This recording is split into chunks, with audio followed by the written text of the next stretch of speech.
Hey guys, it's your girl Mara F. Baby. Please say the baby. And welcome to another episode of Samara Says. What we do here is go back.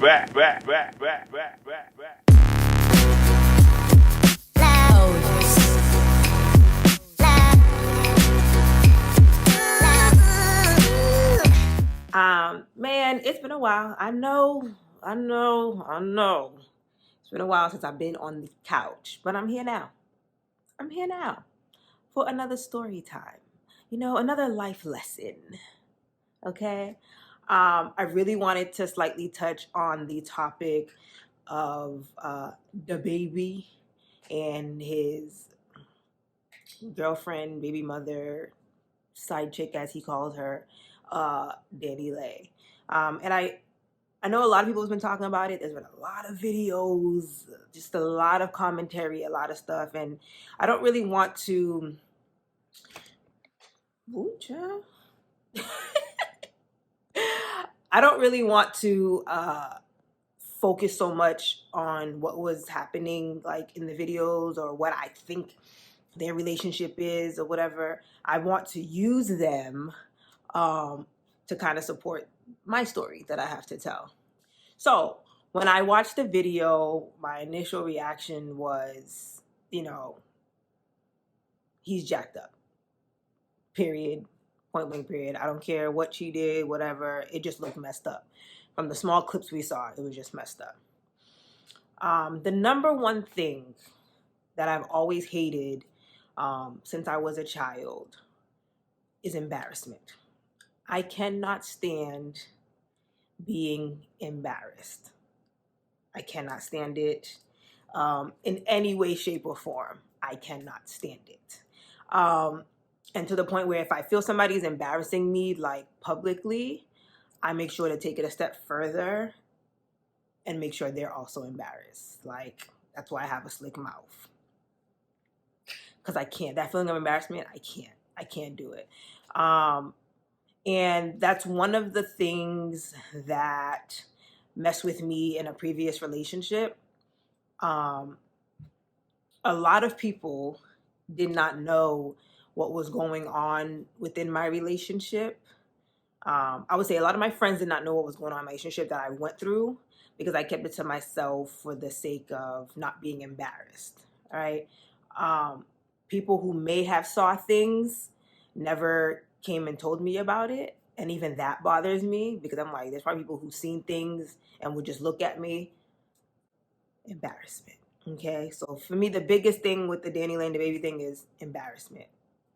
Secondly, when the baby's other mother of his child spoke, and everybody was saying like, Shorty warned her, or you thought he was gonna be different, and all this extra stuff. Man, we always think we're gonna be different. Anytime you're with somebody, even just a regular guy, okay? I'm not talking about a guy that does any dirt or nothing. Your immediate assumption is that you're better than anybody else he's had. Right? If you're married right now, your assumption is that you were the best he ever had, and that's why you got the ring. That's your assumption, right? You're not wrong to assume that, right? You're not wrong to assume that the person that you're with, you must be the best. Everybody before them can't hold a candle, to you. So that part I get. However, if there's one thing I learned after leaving my last relationship, keyword is after, not during. One thing I learned after leaving my last relationship is that sometimes the previous person, especially if it's a baby mother, they know exactly what they're talking about. They're not crazy. They've already probably dealt with more than you before you came along. You're just the next victim. So a couple years ago, I wrote a blog post, You probably can't find that blog post anymore because I took the website down. But I wrote about being cheated on. In my last relationship, I was in a relationship for about 2 years and change, and I was cheated on the whole time. 2 years, the whole time, and I knew the whole time. Very early on in the relationship, his previous baby mother, I'm talking, reached out to me on Facebook and Instagram. I can pull up that message up till now. Saying like, do you know who this man is? He's my husband, and all this extra stuff, and I should be ashamed of myself. And I said, I was confused because I'm like, what? You crazy. And when I bring it up to my ex, he's like, she crazy. And everybody around him, she's crazy. She's just this, she's just that. And I remember one instance of pulling up to his crib, and she was there to pick up their child, and along with another family member of his, they were yelling and screaming at me.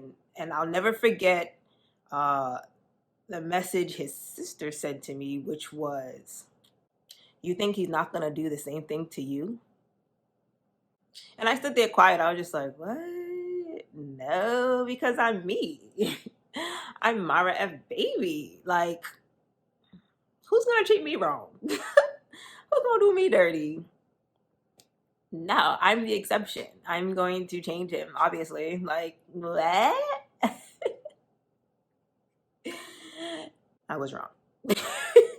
I had so many.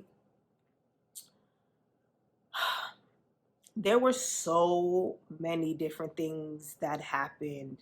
But for me, after that first encounter with the baby mother and the sister, my motto turned into, I'm going to prove them wrong.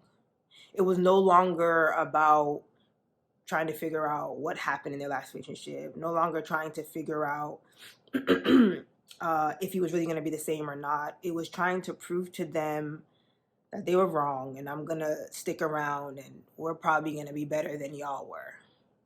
So everything that happened, every other girls that came, I'm talking, I had a female basically stalk me, track my number down, take my pictures, create fake pages. Like, it's to the point that I don't answer unknown numbers at all. Like,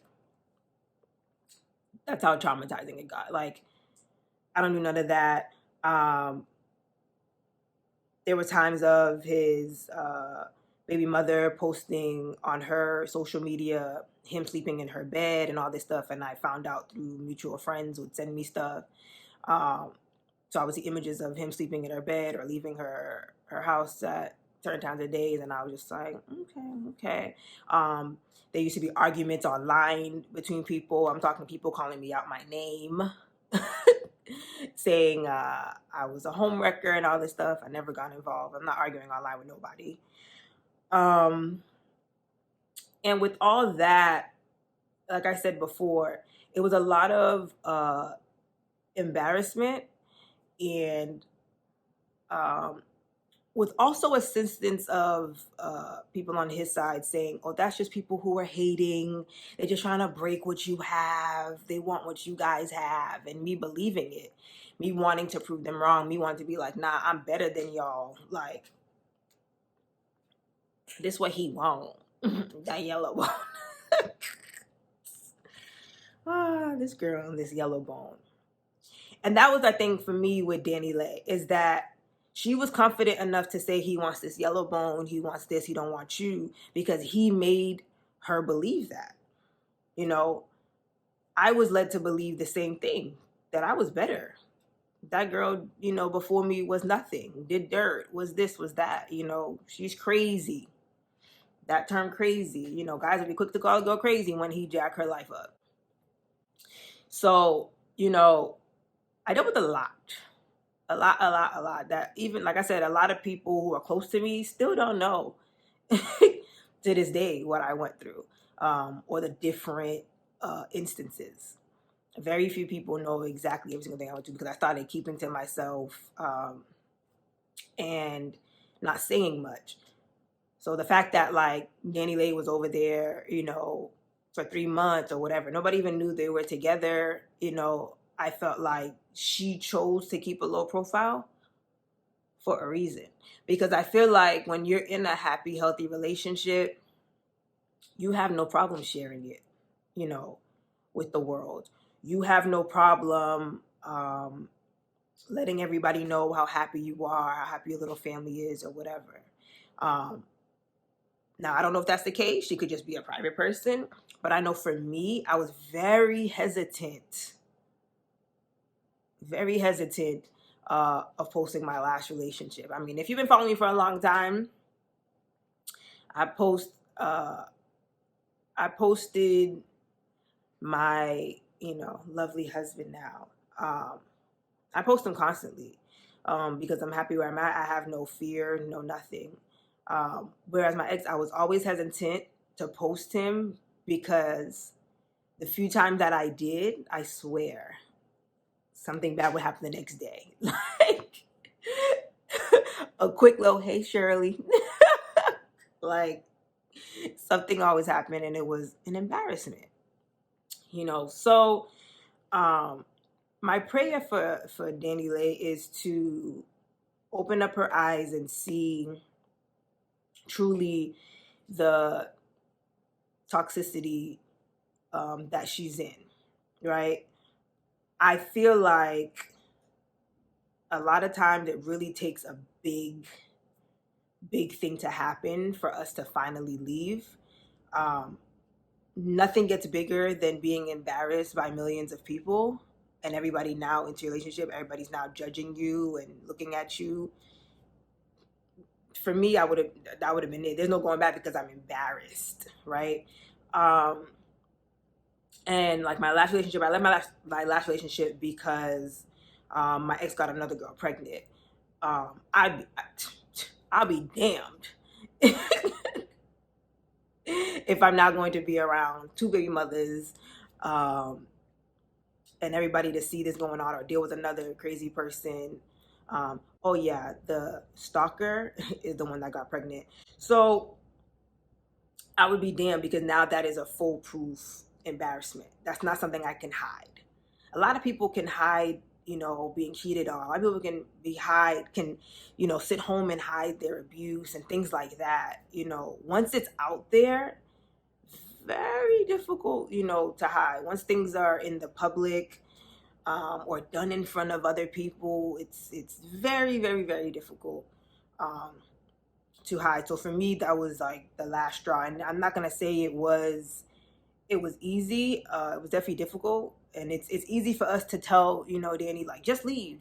But I'm like, there's a mind trip sometimes in those situations that make us feel like, that's where we should be. It may not get better than this, they do this, and this for me, whatever it is. So, I mean, I do hope just off the strength of, for me, as far as DaniLeigh thing, it went further for me after the whole kicking out thing. Once he started yelling like you a side chick, all this stuff. I'm not gonna sit here and be like, I'm not a side chick. Wasn't I his girlfriend? Ain't I his girl? Listen. First of all, you're not calling me out my name. And I'm not finna fight you. I'm not finna debate you about my position in your life. Say less. Say less. But yeah, so I whenever I see stuff like that, I think about what I went through. I think about how I dealt with it. I think about, I don't judge people when they don't leave, their person too soon, even if I don't think they're good for them. When I see signs of behavior that I went through, I let people, figure it out and leave on their own if they have to. But yeah, for real, moral of the story is people don't change.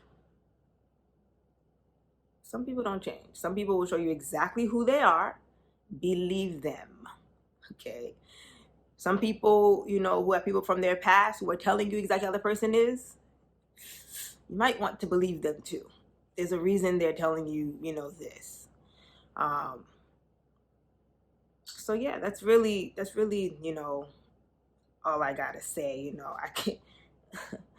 I can go into more detail and make it a tea time, of the different things I went through, but maybe like when I write my memoir or something. I don't know. I don't know. Anyways, guys, I thank y'all for continuously watching.